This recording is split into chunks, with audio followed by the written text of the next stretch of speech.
안녕하세요. 오늘 발표할 저희 팀의 주제는 가난한 나라는 왜 의료 혜택을 받지 못할까입니다. 저는 앞부분 발표를 맡은 영남대학교 의예과 이지수입니다. 저희는 의료 기술이 모든 사람들에게 공평하게 도달하지 않는 이유를 알아보기 위해 의료 접근성이라는 책을 읽어보았습니다. 이 책은 현지에서 성공하거나 실패한 다양한 의료 기술의 사례를 분석하며 하나의 기술이 접근성을 향상시키는 것이 얼마나 복잡한 문제인지 서술하고 있습니다. 접근성에 대한 정의는 최종 사용자가 필요시 양질의 보건 의료 기술 및 서비스를 지속적으로 확보하고 적절하게 사용할 수 있는 역량을 말합니다. 의료 기술에 대한 접근성 향상이 이루어지기 어려운 이유는 실패 원인이 단일하지 않기 때문입니다. 의료 기술의 개발부터 최종 소비자에게 도달하기까지 다양한 제약 요인이 존재하며 단순히 가격이 낮은 의료 기술을 개발하는 것으로는 끝나지 않습니다. 기술은 이미 개발되었지만 질병이 가장 심각한 국가에서 그 기술의 필요성을 인지하지 못한다거나 의료 기술이 전파되었어도 현지에서 개발자가 의도한 대로 기술이 사용되지 않을 수도 있기 때문입니다. 이 책에서는 접근성의 분석 틀을 제시하며 분석 틀을 이루는 4가지 요소를 소개합니다. 이는 조직적 구조, 가용성, 가격 적정성, 그리고 채택입니다. 이 4요소는 개별적인 것이 아니라 분석 틀 안에서 동시다발적으로 일어나는 활동 흐름으로 간주됩니다. 활동 흐름, Activity Stream이란 보건의료기술 및 서비스에 대한 접근성을 창출할 때 고려되어야 할 활동들을 말합니다. 이 4가지 활동 흐름의 권한을 얻는 것이 의료기술에 성공적으로 접근하는 길이라고 말할 수 있습니다. 우선 조직적 구조는 구조 체계에 관한 결정과 관련되며 나머지 세 흐름을 조정하는 역할을 하기도 합니다. 가용성은 최종 사용자에게 안전하게 기술이 도달될 수 있도록 보장하는 제조, 조달, 유통 등 여러 단계의 활동들을 포함하는 개념입니다. 가격 적정성은 정부와 최종 사용자가 감당 가능한 가격을 가졌는지와 관련이 있습니다. 마지막으로 채택은 보건 기술이 현지에서 채택되는지와 관련이 있는데 주로 수요 창출과 관련해 빈곤국가 서비스 제공자에게 기술이 인정받아 수요가 창출되도록 만드는 활동과 관련이 있습니다. 접근성 분석 틀은 단계에 따라 나뉘기도 합니다. 첫 번째 단계는 제품의 개발입니다. 개발 이후에는 도입 단계이고 도입 단계가 지나면 기술의 확장 단계가 등장합니다. 마지막으로 접근성이 유지되는 단계에 이르면 건강 증진이라는 접근성 향상의 최종 목표에 도달할 수 있습니다. 이후로 저희가 책에 제시된 접근성 향상을 위해 노력한 의료기술 사례들을 이 4가지 분석 틀에 입각하여 분석해 보겠습니다. 저희가 먼저 소개할 사례는 프라지퀀텔입니다. 프라지퀀텔은 주열 흡충증의 1차 선택 약품으로 말라리아에 이어 2번째로 유병률이 높은 기생충 질환입니다. 주열 흡충증은 간질환 및 내장 출혈을 일으켜 그 자체로도 문제가 되지만 에이즈나 결핵 등 또 다른 감염에 대한 취약성을 높일 수 있어 아프리카 국가들의 주요 질병 원인 중 하나입니다. 프라지퀀테르 사례는 비교적 짧은 시간에 접근성이 놀라울 만큼 증가한 매우 성공적인 케이스 중 하나인데 저희는 이에 기여한 주열 흡충 관리 기구의 노력에 집중하여 소개하려고 합니다. 주열 흡충증은 아프리카에서 매우 심각한 문제임에도 불구하고 국제의료 정책에서 무시받았고 아프리카에서도 프라지퀀텔 채택률이 낮았습니다. 국제기구에서 주열 흡충증의 우선순위가 낮다고 인식했기 때문에 대부분의 건강관리를 해외 원조에 의존하는 아프리카 국가들에서도 선택률이 낮아지게 되었습니다. 세계보건기구에서 주열 흡충증의 관리의 필요성을 지속적으로 주창한 결과 게이츠 재단에서 주열 흡증증 관리 기구를 설립하였고 그 이후에서야 프라지퀀텔의 수요가 증가하기 시작했습니다. 접근성 분석 틀로 살펴보자면 주열 흡증증 치료를 확대할 국제적 옹호자를 만들기 위해 게이츠 재단에서 주열 흡증증 관리 기구를 설립하였고 WHO 관리 프로그램에 지원 기금을 제공하는 것으로 조직적 구조 향상에 기여한 것을 알 수 있습니다. 이전에 아프리카에서 이루어졌던 의료기술의 접근성 실패에 의거하여 쥐혈흡증증 관리기구는 6가지 전략을 세워 접근성 향상을 위해 노력하였습니다. 우선 한정된 기금을 효과적으로 사용하기 위해 관리기구는 가장 심각한 6개의 주요 국가를 선정하여 국가관리 프로그램을 지원하였는데, 프로그램을 지원하기 위한 6가지 전략은 다음과 같습니다. 첫 번째로는 조달, 기부금을 통한 프로젝트한테의 조달 및 아프리카 내 시장 형성. 두 번째, 협력, 국제기구들과 협력해 쥐혈흡증증 관리의 수요 자극. 세 번째로는 정보, 제품의 안정성, 효능, 가격 등의 정보 교류 촉진.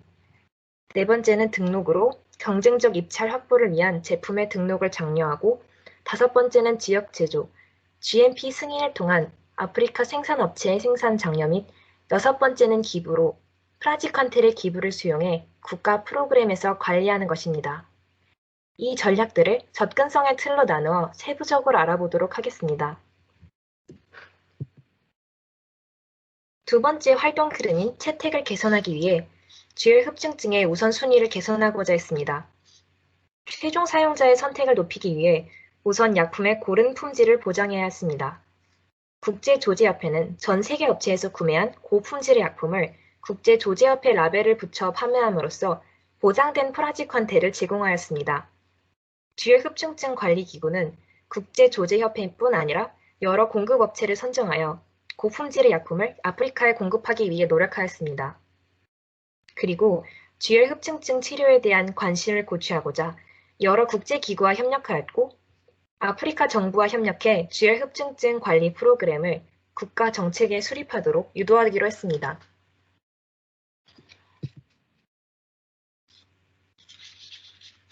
세 번째로, 가격 적정성을 높이기 위해 쥐혈흡증증 관리기구는 외부 재정 및 기부금을 확대하고자 노력했습니다.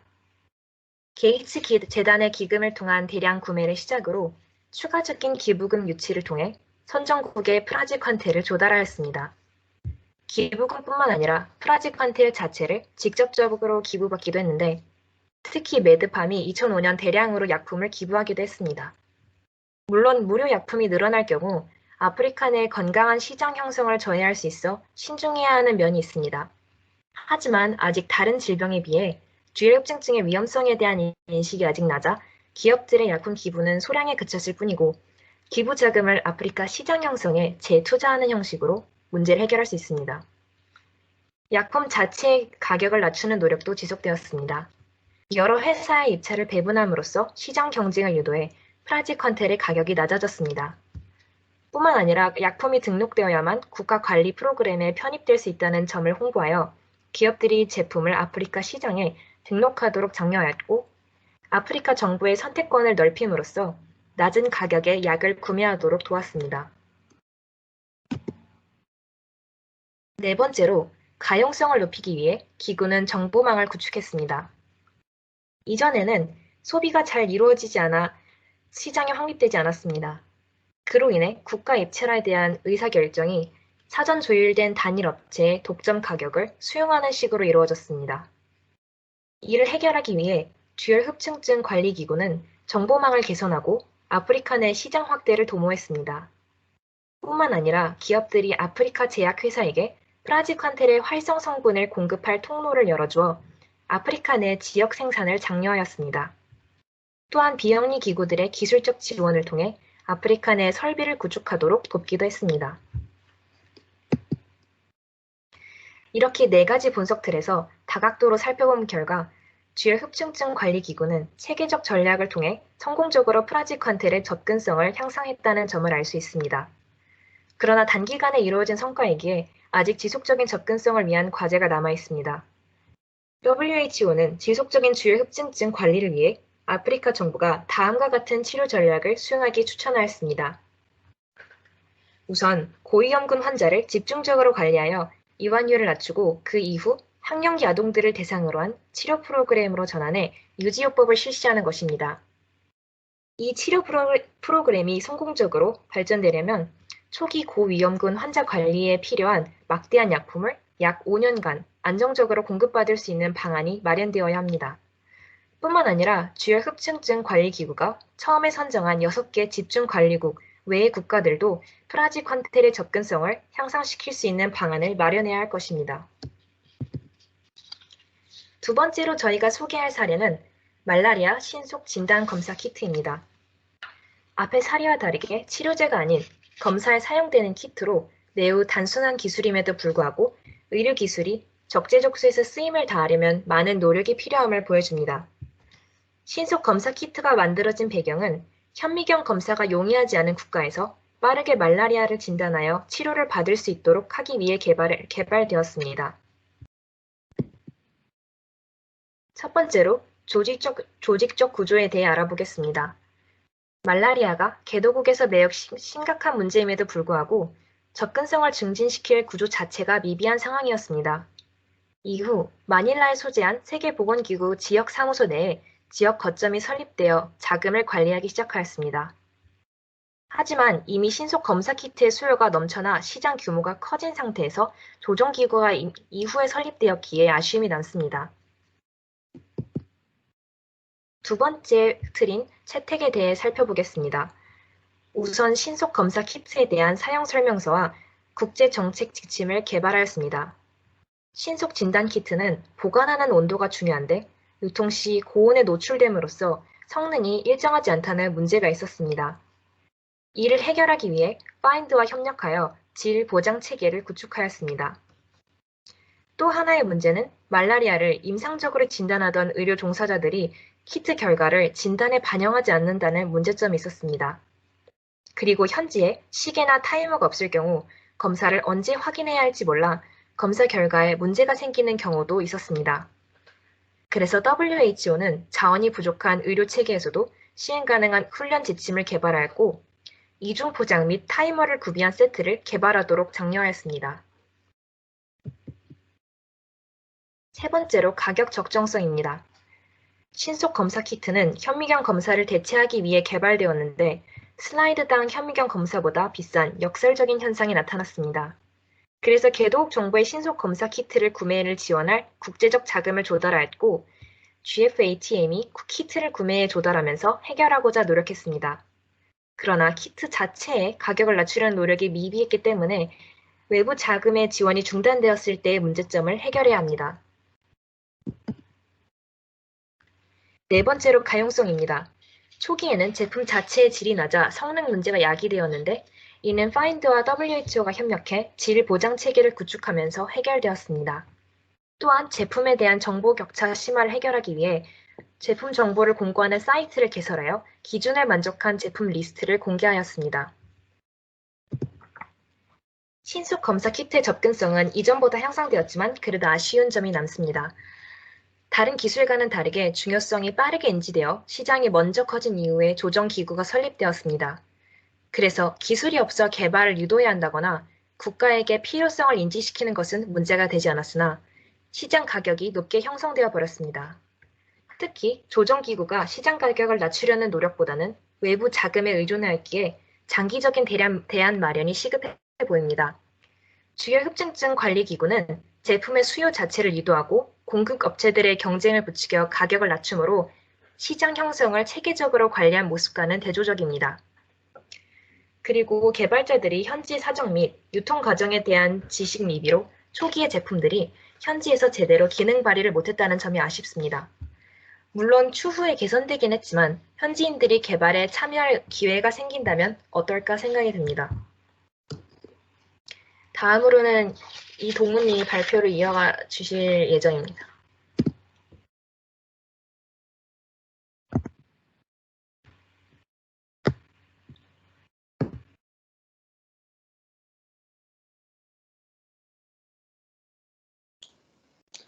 네, 지금 말소리 잘 들리나요? 네. 네. 안녕하세요. 다음으로 비형 간염 백신에 대한 내용을 넘어가겠습니다. 저는 이 발표를 맡은 충남대학교 의과대학 이동훈이라고 합니다. 비형 간염 백신은 비형 간염 바이러스에 의해 발생하는 비형 간염은 비형 간염 바이러스에 의해 발생하는 감염성 간 질환입니다. 간 경화와 간 간암 등을 유발 가능합니다. 성인의 경우 급성 감염 중 5에서 10% 정도만이 만성 감염으로 이행됩니다. 하지만 유아의 경우 훨씬 높은 확률로 만성 감염으로 이행됩니다. 따라서 예방접종을 통해 비형 간염 바이러스를 방지하는 것이 중요합니다. 앞선 지수님의 순서와는 다르게 저는 접근성 단계 순서로 책의 사실을 소개해보고자 합니다. 목표 다음과 같습니다. 1960년대에 블룸버그와 프린스 박사님은 각각 비형 간염 바이러스의 혈액 검사법과 표면 지금 항원을 PPT가 죄송한데 지금 PPT가 넘어가지 않고 있습니다. 지금 제품 개발 단계 PPT 아닌가요? 지금 첫 화면에서 지금 멈춰 있어요. 아, 그래요? 잠시만요. 제가 지금 저쪽은 바뀌어져 있는데, 지금도 그런가요? 네, 안 넘어가요.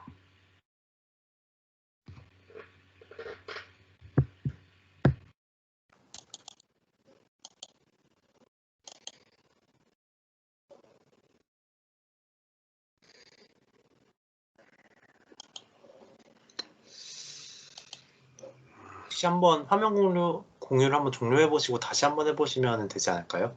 네, 잠시만요. 그럼 해보겠습니다.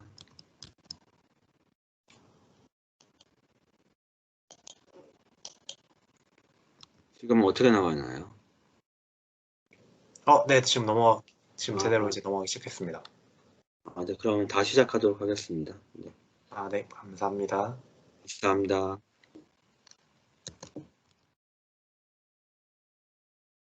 비형 간염 바이러스는 비형 간염 바이러스에 발생하는 감염성 간 질환입니다. 비형 간염은 간 경화와 간암 등을 유발 가능합니다. 성인의 경우 급성 감염증 5에서 10%만이 만성 감염으로 이행됩니다. 하지만 유아의 경우 훨씬 높은 확률로 만성 감염으로 이행됩니다. 따라서 예방접종을 통해서 비형 간염 바이러스를 방지하는 것이 중요합니다. 저는 앞선 지수님의 사례와는 다르게 접근성 단계 순서로 체계를 소개해보고자 합니다. 목표는 이와 같습니다. 1960년대 블룸버그 박사님과 프린스 박사님은 각각 비형 간염 바이러스의 혈액 검사법과 표면 항원을 밝혀주셨습니다. 이것을 바탕으로 80년대에는 백신을 개발할 수 있었습니다. 우선 혈전 백신은 비형 간염 바이러스 보균자의 혈액에서 수출한 표면 항원을 사용한 백신입니다. 그 이전에는 사멸시키거나 약화시킨 병원체를 사용하거나 혹은 유사한 사촌 병원체를 사용하였습니다. 즉 방식과 비교했을 때 조금 더 진보된 방식의 백신입니다. 1980년대 초반에는 머크사와 파스테르 연구소에서 백신을 출시하였습니다. 최초의 비형 간염 바이러스이지만 보균자의 혈액이 하고 사람의 혈액을 사용하는 만큼 안전성의 우려가 존재하였습니다. 그 다음으로 개발된 것이 제조합 백신입니다. 간염 바이러스 내 단백질의 유전적 배열을 복사해 효모세포에 넣어 배양한 후 정제의 백신으로 제조합한 것입니다. 1980년대 중후반 머크사와 스미스 클라인 비첨사에서 출시하였습니다. 이런 제조합 백신은 안정성 측면에서 혈장 백신에 비해 좀 더 나았습니다. 또한 생산 주기가 단축되고 지속적인 공급이 가능하다는 장점이 있었습니다. 다만 보다 진보된 기술이 사용한 만큼 백신을 생산 가능한 생산자의 수가 산정되었고 또한 비싸다는 단점이 있었습니다. 처음 출시되었을 때는 1회당 $40에 판매되었습니다.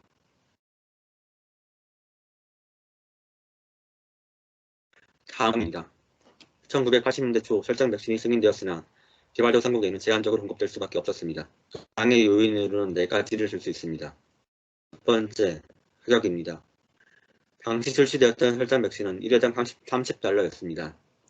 그런데 면역 획득에는 3회 접종이 필요하였기 때문에 총 가격은 거의 $100에 달합니다. 당시 세계보건기구에서 필수 예방접종으로 소아마비, DPT, 홍역, 결핵 예방 백신을 합쳐 아이당 1달러였고 그렇기 때문에 필수 예방접종에 포함될 수 없었습니다. 두 번째,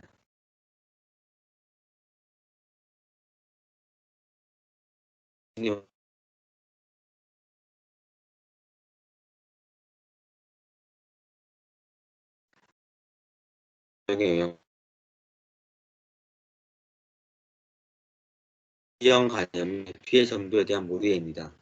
아시아 국가들에서는 비형 간염의 심각성이 어느 정도 알려졌지만 아프리카에서는 비형 간염 이외에도 온갖 문제들이 많아서 비형 감염을 심각하게 여기지 않았습니다. 마지막으로 가용성 제한입니다. 비형 감염은 3차례 접종이 필요합니다. 그 일정에서 일반적으로 출생 직후 24시간 이내에 1회분을 접종하는 것이 중요합니다. 하지만 예방접종 사업 기반이 약한 경우 백신을 전달하는 데 있어 가용성 제한이 있었습니다.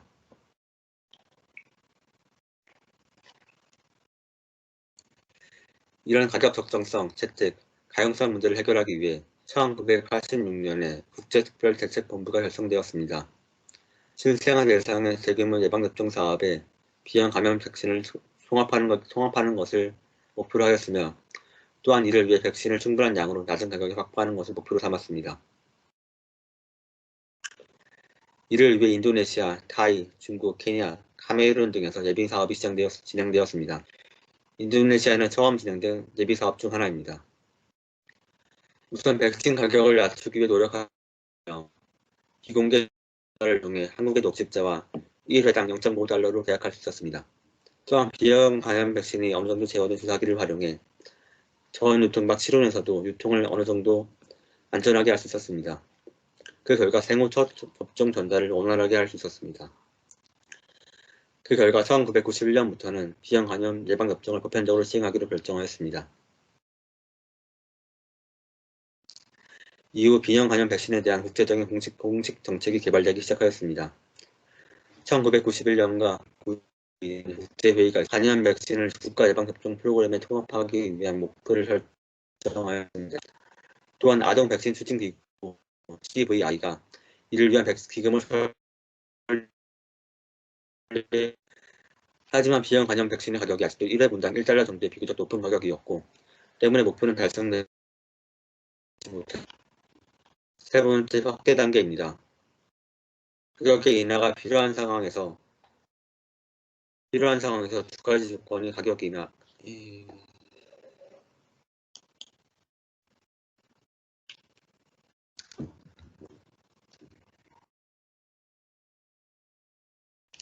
세 번째 확대 단계입니다. 가격의 인하가 필요한 상황에서 두 가지 조건이 가격 인하 영향을 주었습니다. 먼저 새로운 제조업체들의 시장 진입, 두 번째 가비의 설립입니다. 1980년대 후반부터 우리나라의 제일제당, 녹십자를 비롯해서 우리나라의 제일제당, 인도 등에서 새로운 제조업체들이 시장에 진입하기 시작했습니다. 그 결과 가격 경쟁이 심화돼 1999년에는 1회당 0.54달러, 2006년에는 0.25달러,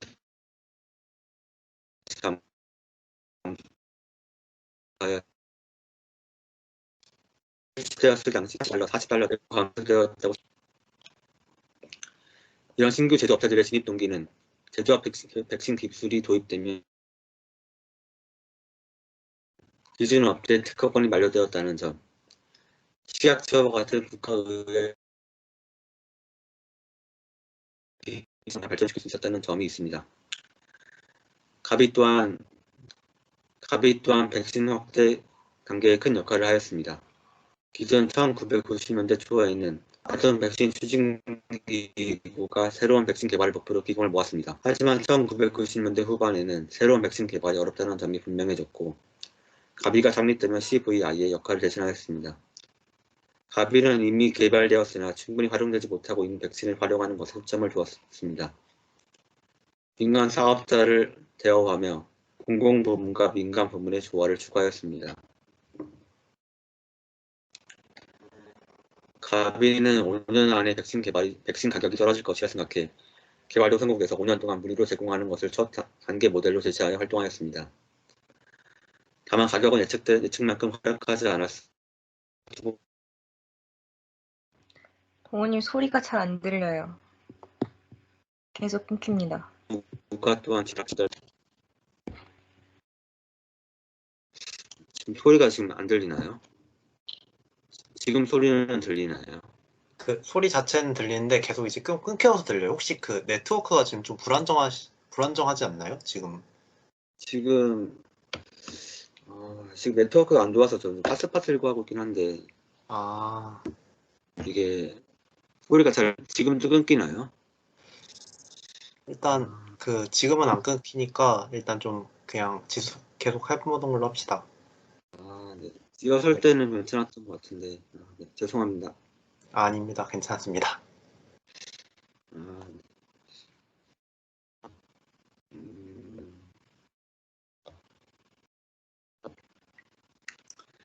가비는 사업 모델에 두 가지 원칙을 두었습니다.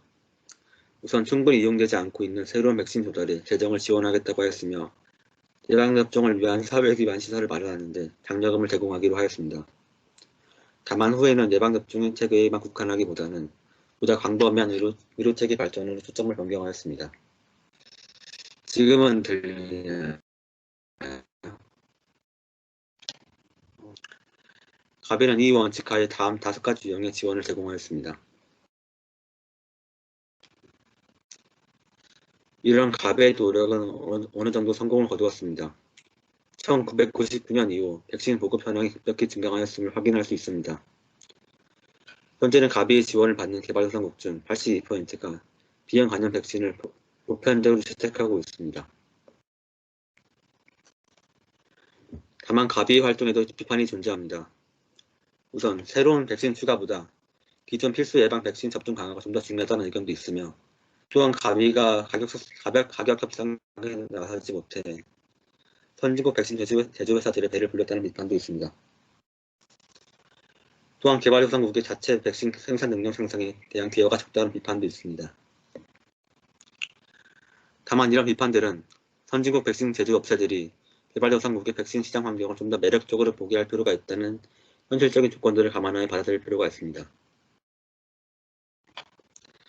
접근성 요약표입니다. 이 책의 저자분들은 저희가 다루지 못한 사례를 포함하여 총 6가지 사례를 제시하셨습니다. 또한 이를 통해 6가지 교훈을 얻을 수 있다고 말씀하셨습니다. 중요한 점은 접근성이 보다 성공이라 부를 수 있다는 것입니다. 교훈 6가지를 얘기해보자면 다음과 같습니다. 우선, 기술 개발이 접근성의 충분 조건인 것은 아니다. 두 번째, 접근성 개발에는 충분한 지지 전략이 필요하다. 세 번째, 접근성 향상에는 제품 도입 초기부터 핵심 집단들이 참여해야 한다. 네 번째, 가격 적정성 문제가 해결되어야 한다. 다섯 번째, 공급될 삶을 유도할 수 있어야 한다. 여섯 번째, 일상적인 보건 의료체가 이 6가지. 마지막으로 이 책의 접근성 분석들을 상기하자면 다음과 같습니다. 우선 조직적 구조, 가용성, 가격 적정성, 채택, 4가지 흐름이 필요합니다. 또한 접근성 분석의 단계는 다음의 4가지입니다. 첫 번째 제품 개발, 두 번째 도입, 세 번째 확장, 네 번째 접근성 유지 단계입니다. 경청해 주셔서